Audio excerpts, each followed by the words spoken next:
Hello friends, welcome to crazy GK trick. Daily current affairs session में मैं आप सभी का स्वागत करता हूं। आज है फ्रेंड्स 11 अगस्त 2022 और आज से संबंधित जितनी भी इंपॉर्टेंट करंट अफेयर्स होने वाली है उसे मैं आपके लिए डिस्कस करूंगा। देखिए फ्रेंड्स, ये जो करंट अफेयर है ना, भारत के सभी एग्जाम्स के लिए ज़रूरी है। भारत का कोई भी एग्जाम हो, सारा करंट अफेयर्स आपके डेली करंट अफेयर्स से पूछा जाएगा। बस आप डेली करंट अफेयर्स को सुनते चलें, डेली नोट्स बनाते चलें, आपका सारा करंट अफेयर्स यहीं से कवर होने वाला है। देखिए फ्रेंड्स, आपको डेली पीडीएफ भी मिलने वाली है। कहाँ पे मिलने वाली है? तो ये पीडीएफ हमारे रूट एप्लीकेशन पर आपको डेली मिल जाएगी। आप रूट एप्लीकेशन को डाउनलोड कीजिए, स्टडी मटेरियल सेक्शन में जा करके आप पीडीएफ को डाउनलोड कर सकते हैं। इसके अलावा फ्रेंड्स, आप डेली टेस्ट भी दे सकते हैं रात को 10 बजे हमारे टेलीग्राम पर और रूट एप्लीकेशन पर। दोस्तों, हमेशा से याद रखिए, आप यदि आपको हिम्मत बढ़ानी है तो चुनौतियों को स्वीकार कीजिए। सफलता तुम्हारी कदम चूमेगी, बस आप प्रयास करते चलिए। दोस्तों, आपको बस अपनी चुनौतियों को स्वीकार करके बढ़ना है, एक्सेप्ट करना है, उससे लड़ना है, उसका सामना करना है। वो सब कुछ मिलने वाला है जिसकी आप कामना करते हैं। देखिए फ्रेंड्स, आज का सबसे पहला इंपॉर्टेंट करंट अफेयर्स आप सभी के सामने आने वाला है। तो पहला प्रश्न ये रहा, हाल ही में बिहार के 8वीं बार मुख्यमंत्री कौन बनने वाले हैं? Who has become the Chief Minister of Bihar for the 8th time? तो फ्रेंड्स, इसका सही उत्तर है नीतीश कुमार। नीतीश कुमार 8वीं बार बिहार के मुख्यमंत्री बनने वाले हैं। ये 8वीं बार शपथ लेने वाले हैं। देखिए, तेजस्वी यादव जो है यहाँ पर लिखा हुआ है, तो तेजस्वी यादव बिहार के उप मुख्यमंत्री बन रहे हैं। दोस्तों, कल के करंट अफेयर्स में मैंने आपको बताया था कि जो नीतीश कुमार हैं, इन्होंने हाल ही में इस्तीफा दे दिया है। हाल ही में इस्तीफा दिया है और एनडीए के साथ जो गठबंधन था उसे तोड़ दिया है। अब इन्होंने नई पार्टी के साथ अपना दामन थाम लिया है और इस पार्टी का नाम है RJD. JDU, Janata Dal United, RJD और कांग्रेस के महागठबंधन के नेता चुने गए नीतीश कुमार सर्वसम्मति से। ये किस पार्टी के नेता हैं? तो ये जनता दल यूनाइटेड जेडीयू के नेता हैं। राष्ट्रीय जनता दल के नेता कौन है? तेजस्वी यादव। ये डिप्टी चीफ मिनिस्टर बने हैं। देखिए फ्रेंड्स, यदि आपसे पूछा जाए नीतीश कुमार जी के पास कितने विधायकों का समर्थन है? 164 विधायकों का इनके पास मेजॉरिटी है। बहुमत के लिए आंकड़ा केवल 122 ही चाहिए था। देखिए फ्रेंड्स, यहाँ पे बात हमने चीफ मिनिस्टर की है, तो मैं आपको बताने वाला हूँ स्टेट्स के चीफ मिनिस्टर्स के नाम के बारे में। तो बहुत ध्यान से सुनिएगा, पूछा जा सकता है। आंध्र प्रदेश की चीफ मिनिस्टर हैं जगन मोहन रेड्डी जी। अरुणाचल प्रदेश के हैं पेमा खांडू जी। हेमंत बिश्वा शर्मा जी असम के मुख्यमंत्री हैं। एकनाथ शिंदे हाल ही में महाराष्ट्र के नए चीफ मिनिस्टर बने हैं। भूपेश बघेल जो हैं, ये छत्तीसगढ़ के चीफ मिनिस्टर हाल ही में बनाए गए हैं। गोवा के चीफ मिनिस्टर कौन है फ्रेंड्स? प्रमोद सावंत जी हैं। भूपेंद्र पटेल गुजरात राज्य के। हरियाणा राज्य के हैं मनोहर लाल खट्टर जी। जयराम ठाकुर हिमाचल प्रदेश के चीफ मिनिस्टर हैं। आखिरी में हम बात करेंगे झारखंड राज्य के चीफ मिनिस्टर, जो कि हेमंत सोरेन हैं। चलिए फ्रेंड्स, आइए देखते हैं सेकंड इंपॉर्टेंट करंट अफेयर्स। तो सेकंड इंपॉर्टेंट करंट अफेयर्स ये रहा, हाल ही में 22वें भारत रंग महोत्सव का शुभारंभ कहां पर किया गया है और किसके द्वारा इसका शुभारंभ किया गया है? वेयर वॉज द 22 भारत रंग महोत्सव इनोग्रेटेड? तो फ्रेंड्स, याद रखिएगा, मुंबई में इसका शुभारंभ किया गया है। किसके द्वारा किया गया है? महाराष्ट्र के प्रेजेंट में गवर्नर कौन है? तो इनका नाम है भगत सिंह कोश्यारी। इन्होंने मुंबई के रविंद्र नाट्य मंदिर में 22वां भारत रंग महोत्सव का शुभारंभ किया है। ये कब से कब तक चलेगा? 9 अगस्त से लेकर 13 अगस्त तक इसका आयोजन किया जाएगा। ये किसके द्वारा शुरू किया गया, कब से किया गया है? तो फ्रेंड्स, भारत रंग महोत्सव जो है राष्ट्रीय नाट्य विद्यालय, ये कहाँ पर है? नई दिल्ली में है। 1999 में 1999 में इसे शुरू किया गया था। भारत रंग महोत्सव, या फिर आप इसे नेशनल थिएटर फेस्टिवल भी कह सकते हैं, यह एक प्रकार का वार्षिक रंगमंच महोत्सव है। ये जो महोत्सव है क्यों मनाया जाता है? क्या इसका उद्देश्य है? तो इसका उद्देश्य है देश भर में जो रंगमंच है, यानी जो रंगमंच से जुड़े कलाकार हैं, उनके विकास और प्रगति को बढ़ावा देने के लिए हर साल भारत रंग महोत्सव का आयोजन किया जाता है। और मैं आपकी जानकारी के लिए बता दूं, ये एशिया का सबसे बड़ा रंगमंच उत्सव है। यहाँ पे हमने बात महोत्सव की है, फेस्टिवल की है। तो आइए देखते हैं भारत के प्रमुख महोत्सव के बारे में, जो एग्जाम की दृष्टि से बहुत ही जरूरी है। तो देखिए, सबसे पहले बात करेंगे खजुराहो महोत्सव की, जो कि मध्य प्रदेश में मनाया जाता है। मध्य प्रदेश में एक और उत्सव मनाया जाता है जो कि मांडू महोत्सव भी है। मांडू महोत्सव, मांडू कहाँ पर है? धार में है। मांडू को जॉय सिटी भी कहा जाता है, मध्य प्रदेश में ही मनाया जाता है। नेक्स्ट है फ्रेंड्स बेलम केव्स फेस्टिवल, ये आंध्र प्रदेश में मनाया जाता है। एक फेस्टिवल लाई हरोबा महोत्सव जो कि त्रिपुरा में मनाया जाता है। नेक्स्ट है बक्सा पश्चिम महोत्सव, पश्चिम बंगाल में मनाया जाता है। और जो कुटपाई महोत्सव मिजोरम राज्य में। नेक्स्ट है फ्रेंड्स उड़ीसा राज्य में धनु जात्रा महोत्सव। माधवपुर मेला कहाँ पे लगता है? गुजरात राज्य में। रथ उत्सव मैंने आपको करंट अफेयर्स में बताया था, ये इंपॉर्टेंट है। रथ उत्सव हर साल तमिलनाडु राज्य में मनाया जाता है। और चारकुट महोत्सव मिजोरम राज्य में। लास्ट में हम बात करेंगे नगोबा जात्रा, ये तेलंगाना में। हर साल हॉर्नबिल फेस्टिवल नागालैंड और त्रिपुरा में मनाया जाता है। चलिए फ्रेंड्स आइए देखते हैं question number 3, very very important, ध्यान से सुनिएगा। हाल ही में भारत और किस देश के बीच में संयुक्त अभ्यास, क्या नाम है इसका? वज्र प्रहार। वज्र प्रहार 2022 हाल ही में शुरू हुआ है। तो भारत और किस देश के बीच में हो रहा है? तो देखिए भारत और अमेरिका के बीच में हो रहा है वज्र प्रहार 2022। इसका कौन सा संस्करण, कौन सा एडिशन हो रहा है? तो इसका 13वां एडिशन हो रहा है। कहां पर हो रहा है? हिमाचल प्रदेश के बकलोह में 8 अगस्त 2022 से इसकी शुरुआत की गई है। स्पेशल फोर्सेस ट्रेनिंग स्कूल में इसकी शुरुआत हुई है। ये अभ्यास कब तक चलेगा? 21 दिन तक इस अभ्यास को चलाया जाएगा। जो दोनों देश हैं इनकी सेनाएं संयुक्त रूप से पहाड़ी इलाकों में ये क्या करेंगी? आतंकवाद रोधी अभियानों को और वायु आधारित अभियानों को मिल करके एक्सरसाइज करेंगे, अभ्यास करेंगे। यहाँ पे फ्रेंड्स हमने अभ्यासों की बात की है, तो भारत के साथ सैन्य अभ्यास आपसे पूछे जा सकते हैं। तो आइए मैं आपको बता देता हूँ, ध्यान से सुनिएगा। तो देखिए गरुण शक्ति जो है भारत और इंडोनेशिया के बीच में सैन्य अभ्यास किया जाता है। भारत और मालदीव के बीच में एक्वेरिन एक्सरसाइज किया जाता है। हैंड इन हैंड भारत और चीन के बीच में। सिंगापुर और भारत के बीच में बोल्ड कुरुक्षेत्र अभ्यास का आयोजन होता है। मित्र शक्ति ये है श्रीलंका। देखिए फ्रेंड्स अगर आपसे पूछा जाए कि मैत्री सैन्य अभ्यास, तो ये भारत और बांग्लादेश के बीच में होता है। नोमैडिक एलिफेंट भारत और मंगोलिया के बीच में होता है। भारत और फ्रांस के बीच में शक्ति, वरुण और डेजर्ट नाइट एक्सरसाइज आयोजित किया जाता है। भारत और नेपाल के बीच में वेरी वेरी इंपॉर्टेंट, तो याद रखिएगा सूर्य किरण सैन्य अभ्यास का आयोजन होता है। आखिरी में युद्ध अभ्यास की बात करेंगे जो कि भारत और अमेरिका के बीच में होता है। तो देखिए फ्रेंड्स क्वेश्चन नंबर 4 आप सभी के सामने आने वाला है, वेरी वेरी इंपॉर्टेंट।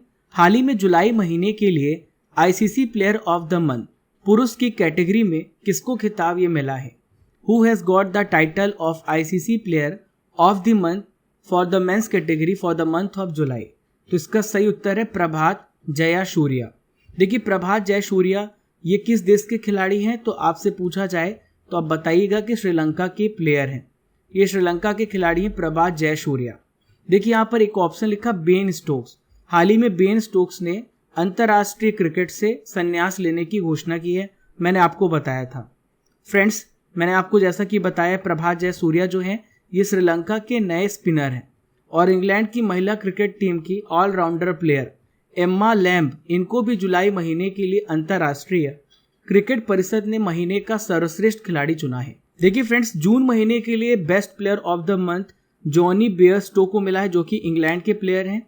और जून महीने के लिए महिला कैटेगरी में मैरी जान कप को मिला है best ICC player of the month. यहाँ पे फ्रेंड्स आईसीसी की बात आ रही है तो आईसीसी से रिलेटेड आइए इंपॉर्टेंट प्रश्नों को देख लेते हैं। तो आईसीसी की स्थापना कब हुई है? 15 जून 1909 को इसकी स्थापना हुई है, 1909 को। आईसीसी के प्रेजेंट में अध्यक्ष कौन है? तो इसके अध्यक्ष है ग्रेग बार्कले और प्रेजेंट में सीईओ कौन है? जियोफ एलार्डिस। क्या नाम है इनका? जियोफ एलार्डिस। इसका हेडक्वार्टर कहां पर है? दुबई संयुक्त अरब अमीरात में इसका हेडक्वार्टर है। क्वेश्चन नंबर 5 आप सभी के सामने आने वाला है। हाल ही में टेनिस स्टार, क्या नाम है इनका? सेरेना विलियम्स, इन्होंने टेनिस से संन्यास लेने की घोषणा की है। इनका संबंध किस देश से है? तो टेनिस स्टार सेरेना विलियम्स का संबंध अमेरिका देश से है। किस देश से है? अमेरिका से है। दोस्तों टेनिस में इन्होंने बहुत ही शानदार प्रदर्शन किया है। अपनी अगर बात करें इनके अचीवमेंट की तो इन्होंने 23 बार ग्रैंड स्लैम को अपने नाम किया है। इन्होंने हाल ही में संन्यास की घोषणा की है। दोस्तों साल का सबसे अंतिम ग्रैंड स्लैम होता है यह है यूएस ओपन, और यूएस ओपन के बाद ये टेनिस को अलविदा कहने वाली है। दोस्तों मैंने आपको एक इंपॉर्टेंट ट्रिक भी बताई थी। मैंने आपको बताया था कि एक साल में 4 ग्रैंड स्लैम होते हैं। पहला होता है ऑस्ट्रेलियन ओपन, दूसरा होता है फ्रेंच ओपन, तीसरा होता है विंबलडन ओपन और चौथा होता है यूएस ओपन। आफबू की तरह आप याद रखेंगे तो आपको याद रहेगा। जो ऑस्ट्रेलियन ओपन है जनवरी महीने में होता है, और फ्रेंच ओपन जो है ये कब होता है, मई जून में होता है, और विंबलडन जून जुलाई महीने में होता है, और यूएस ओपन अगस्त सितंबर महीने में होता है। देखिए फ्रेंड्स, आज की सबसे पहली नॉलेज फैक्ट्री आप सभी के सामने आने वाली है। मैं आपको बताने वाला हूँ भारत से जितने लोगों ने नोबेल पुरस्कार जीता है, तो नोबेल पुरस्कार विजेता भारतीयों के बारे में डिस्कस करेंगे। वेरी वेरी इंपॉर्टेंट टॉपिक है, ध्यान से सुनिएगा। एग्जाम में आने की 100% चांस है, तो बहुत ध्यान से सुनिएगा। यदि आपसे पूछा जाए कि भारत के सबसे पहले व्यक्ति का नाम बताइए जिन्होंने नोबेल पुरस्कार जीता है, तो यह है रविंद्रनाथ टैगोर। 1911 में साहित्य क्षेत्र के लिए नोबेल पुरस्कार जीता है। सीवी रमन जी ने 1930 में फिजिक्स में, भौतिक विज्ञान में इन्होंने रमन इफेक्ट के लिए नोबेल पुरस्कार हासिल किया है। 1968 में हरगोविंद खुराना जी ने चिकित्सा क्षेत्र में फ्रेंड्स इन्होंने नोबेल पुरस्कार को प्राप्त किया है। देखिए शांति क्षेत्र के लिए सबसे पहला नोबेल पुरस्कार 1979 में मदर टेरेसा जी को मिला था। सुब्रमण्यम चंद्रशेखर 1983 में भौतिक विज्ञान फिजिक्स के क्षेत्र में इन्हें मिला है। 1998 में इकोनॉमिक्स में पहला पुरस्कार अमर्त्य सेन को मिला है। 7th है वीएस नायपॉल, साहित्य के क्षेत्र में 2001 में इन्हें पुरस्कार मिला है। वेंकट रमन रामाकृष्णन 2009 में केमिस्ट्री में इन्हें पुरस्कार मिला है। देखिए फ्रेंड्स, 2014 में शांति के क्षेत्र में कैलाश सत्यार्थी जी को 2014 में यह पुरस्कार मिला है। देखिए कैलाश सत्यार्थी जी का संबंध एमपी स्टेट से है, ये विदिशा जिले से आते हैं। बचपन बचाओ आंदोलन के लिए इन्हें शांति का नोबेल पुरस्कार मिला था। किसके साथ मिला था? मलाला यूसुफजई के साथ यह पुरस्कार मिला था। देखिए फ्रेंड्स, 2019 में अर्थशास्त्र के क्षेत्र के लिए अभिजीत बनर्जी सबसे नए हैं। आपसे पूछा जा सकता है आखिरी में किसे मिला है, तो अभिजीत बनर्जी को मिला इकोनॉमिक्स के क्षेत्र में। टोटल 10 ऐसे भारतीय हैं जिन्हें नोबेल पुरस्कृत किया जा चुका है। डियर स्टूडेंट्स, मैं आपको बहुत ही इंपॉर्टेंट इन्फॉर्मेशन देने वाला हूं। इस साल एसएससी में बहुत सारी वैकेंसियां आई हैं और आने वाली हैं। उसके लिए हम लोगों ने निर्णय लिया है कि आपके लिए टारगेट बैच चलाया जाए ताकि आपका सिलेक्शन प्रॉपर हो, ताकि आपका सिलेक्शन और आपका सिलेबस पूरा कंप्लीट हो। इसके लिए हम 15 अगस्त 2022 से अपनी लाइव क्लासेस स्टार्ट कर रहे हैं। हमारी एक्सपर्ट फैकल्टीज आपको पढ़ाएंगी। देखिए फ्रेंड्स, साइंस और जीएस का पोर्शन मैं लूंगा, निशित सर मैथ्स पोर्शन लेंगे। यहाँ पर बहुत सारे टीचर्स आपको क्या देखने को मिलेंगे, यहाँ पर आपको पढ़ाते देखने को मिलेंगे जो आपके पूरे सिलेबस को कवर करेंगे। डाउनलोड कीजिए रूट एप्लीकेशन। देखिए क्वेश्चन नंबर 6 आप सभी के सामने आने वाला है। तो देखिए, हाल ही में जेम्स मरापे ने ये किस देश के नए प्रधानमंत्री के रूप में इन्होंने शपथ ली है? जेम्स मरापे हैज बीन स्worn in as the new prime minister of which country? तो इसका सही उत्तर है Papua New Guinea. Papua New Guinea के हाल ही में नए प्रधानमंत्री बने हैं। देखिए इनके नाम को याद करने की बड़ी इंटरेस्टिंग सी ट्रिक है, तो ध्यान से सुनिएगा। यहाँ पे लिखा हुआ है मारा और यहाँ पे लिखा हुआ पापुआ। तो पापुआ बोलने से क्या आ रहा है? पाप। जो भी पाप करेगा वो मारा जाएगा। तो पापुआ न्यू गिनी की संसद ने चुनाव के बाद जेम्स मरापे को नया प्राइम मिनिस्टर के रूप में चुन लिया है। देखिए ये कितनी बार प्रधानमंत्री बन चुके हैं? तो ये दूसरी बार प्राइम मिनिस्टर बने हैं। पहली बार कब बने थे? 2019 में। पापुआ न्यू गिनी की अगर भौगोलिक स्थिति को देखें, इसके ज्योग्राफिकल लोकेशन को देखें, तो यहाँ पर चुनाव कराना बहुत ही कठिन है, क्योंकि फ्रेंड्स यहाँ पर मौसम बार बार बदलते रहते हैं। यहाँ का परिवहन बहुत ही खराब है। जो बेसिक इंफ्रास्ट्रक्चर है वो भी अच्छे से डेवलप नहीं है। यहाँ पे भाषाई और सांस्कृतिक विविधता भी देखी जाती है, इसलिए यहाँ पर चुनाव कराना बहुत ही मुश्किल हो जाता है। तो देखिए पापुआ न्यू गिनी कहाँ पर है? ये आप ऑस्ट्रेलिया महाद्वीप देख रहे हैं, इसी के ऊपर है Papua New Guinea. Papua New गिनी की बात कर लेते हैं तो विश्व का तीसरा सबसे बड़ा आइलैंड कंट्री है, तीसरा सबसे बड़ा द्वीपीय देश है। इसकी कैपिटल आपको याद रखनी है, तो इसकी कैपिटल है मोरेस्बी। इसकी कैपिटल क्या है फ्रेंड्स? मोरेस्बी इसकी कैपिटल है। और इसकी मुद्रा है कीना। इसकी मुद्रा क्या है? कीना।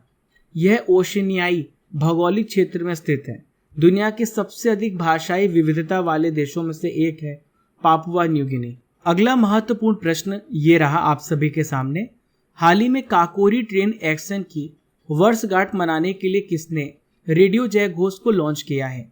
हु हैज लॉन्च्ड रेडियो जयघोष to celebrate the anniversary of Kakori train action? तो फ्रेंड्स इसका सही उत्तर है योगी आदित्यनाथ जी, जो कि यूपी के चीफ मिनिस्टर हैं। इन्होंने हाल ही में रेडियो जयघोष को लॉन्च किया है। उत्तर प्रदेश के संस्कृति विभाग ने, कल्चरल डिपार्टमेंट ने उत्तर प्रदेश की लोक कला, प्रदर्शन कला और क्षेत्रीय व्यंजनों को बढ़ावा देने के लिए एक कम्युनिटी रेडियो चैनल रेडियो जयघोष को लॉन्च किया है। यह आपको 107.8 मेगाहर्ट्ज पर ट्यून करने पर उपलब्ध होगा। सुबह 6 बजे से लेकर रात 10 बजे तक आप इन सभी कार्यक्रमों का प्रसारण सुन पाएंगे। रेडियो जयघोष जो है एक प्रकार का दैनिक रेडियो शो है फ्रेंड्स। पराक्रम प्रसारित किया जाएगा जो स्वतंत्रता के पहले और बाद समय के सैनिकों और गुमनाम नायकों के बारे में आपको बतलाएगा। यहाँ पे फ्रेंड्स बात आ रही है काकोरी ट्रेन एक्शन की, तो मैं आपको काकोरी ट्रेन एक्शन के बारे में बताने वाला हूँ। तो जो काकोरी षड्यंत्र था ये 9 अगस्त 1925 को, याद रखिएगा ये डेट, 9 अगस्त 1925 को लखनऊ के पास काकोरी गांव में आयोजित किया गया। यह एक ट्रेन डकैती थी। यह क्या थी? यह एक ट्रेन डकैती थी।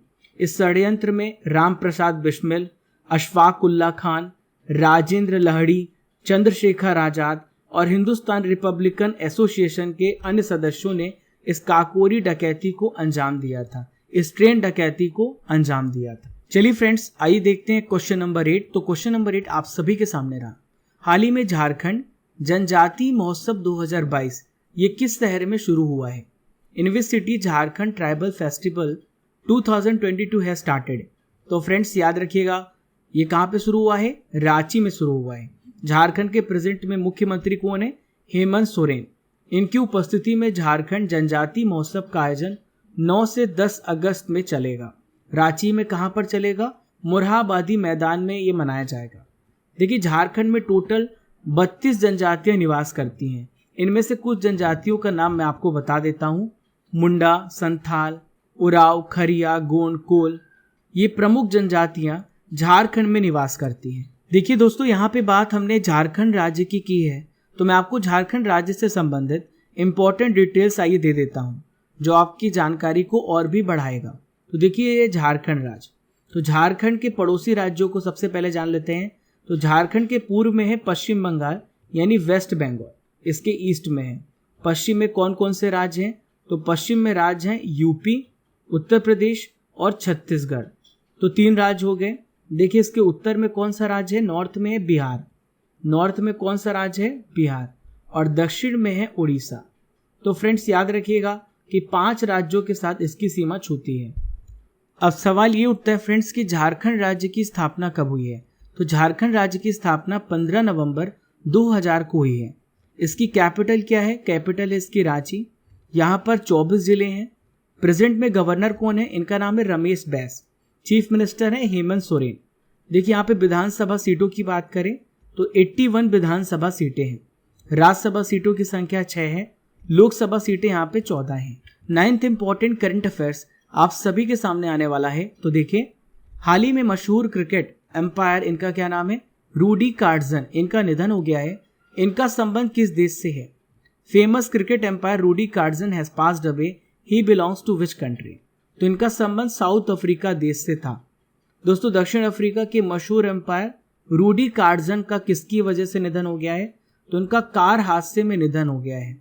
दोस्तों कार्डजन जो है स्लो फिंगर ऑफ डेथ के लिए काफ़ी फेमस थे, काफ़ी पॉपुलर थे। अब आप सोच रहे होंगे कि स्लो फिंगर ऑफ डेथ होता क्या है? दोस्तों जब कोई भी बल्लेबाज आउट होता था तो जो अपना ये डिसीजन देते थे, जो भी फैसला देते थे, तो उसमें काफ़ी समय लगाते थे, धीरे धीरे ये हाथ उठाते थे। इसी वजह से इन्हें स्लो फिंगर ऑफ डेथ कहा जाने लगा था। देखिए फ्रेंड्स आज का आखिरी इंपॉर्टेंट करंट अफेयर्स आप सभी के सामने आने वाला है, तो ध्यान से सुनिए। हाल ही में प्रधानमंत्री नरेंद्र मोदी जी ने किस राज्य में 2G इथेनॉल प्लांट को देश को समर्पित किया है? तो उसका सही उत्तर है हरियाणा राज्य में 2G इथेनॉल प्लांट को देश के लिए समर्पित किया गया है। यहाँ पे 2G का क्या मतलब है? 2G का मतलब है सेकेंड जनरेशन। ये जो प्लांट है देश में किसका उत्पादन करेगा? जैव ईंधन का, बायोफ्यूल का उत्पादन करेगा और इसके उपयोग को बढ़ावा देगा। देखिए फ्रेंड्स, बायोफ्यूल क्यों इंपॉर्टेंट होता है मैं आपको समझाता हूँ। जो बायोफ्यूल होता है ये अधिक किफ़ायती होता है, सस्ता होता है और ये सुलभ होता है। ये पर्यावरण को प्रदूषित नहीं करता। 2G एथनॉल प्लांट का जो निर्माण किसके द्वारा किया जा रहा है? Indian oil corporation limited IOCL के द्वारा 900 करोड़ रुपए में इसका निर्माण किया जा रहा है। देखिए फ्रेंड्स, आप सोच रहे होंगे कि जैव ईंधन का मतलब क्या होता है, क्या मतलब होता है बायोफ्यूल का। तो जो जैव ईंधन है ये हमें पौधों से प्राप्त होता है, ये हमें प्लांट से प्राप्त होता है। पौधे से मिले हुए ईंधन जो कि तरल अवस्था यानी लिक्विड अवस्था में, सॉलिड अवस्था में या गैस की स्थिति में हो उसे हम जैव ईंधन कहते हैं। बायोमास को सीधे तौर पर ठोस स्थिति में जलाकर उससे एनर्जी उत्पन्न की जा सकती है या फिर उसे एक अच्छे दूसरे रूप में भी बदला जा सकता है। देखिए सॉलिड बायोफ्यूल क्या होता है मैं आपको बता देता हूँ। विभिन्न प्रकार के बायोफ्यूल होते हैं। सबसे पहले बात करेंगे सॉलिड बायोफ्यूल की। तो जो सॉलिड बायोफ्यूल होता है वो है लकड़ी, लकड़ी का बुरादा, लकड़ी का कोयला, कटी घास, घरेलू कचरा या फिर गोबर। लिक्विड बायोफ्यूल क्या होता है? तो लिक्विड बायोफ्यूल है एथेनॉल और मेथनॉल। बायोडीजल क्या है? तो जैव डीजल को बनाने के लिए वनस्पति तेल, जानवरों की चर्बी, सोया, मस्टर्ड, पाम ऑयल, एल्गी का इस्तेमाल किया जाता है और बायोडीजल बनाया जाता है। यहाँ पे फ्रेंड्स मैं आपको ये भी बता देता हूँ बायोगैस क्या होता है। तो जो बायोगैस है ये किससे उत्पन्न की जाती है? एग्रीकल्चरल वेस्ट से उत्पन्न की जाती है। देखिए फ्रेंड्स, यहाँ पे हम डिस्कस करने वाले हैं करंट अफेयर्स की रसमलाई, यानी 2021 के इंपॉर्टेंट प्रश्नों को मैं आपको समझाने वाला हूँ। तो पहला प्रश्न ये रहा, हाल ही में विश्व बांस दिवस कब मनाया गया? तो हर साल 18 सितंबर को विश्व बांस दिवस मनाया जाता है। एशिया की पहली हाइब्रिड फ्लाइंग कार भारत की कौन सी कंपनी बना रही है, इसका क्या नाम है?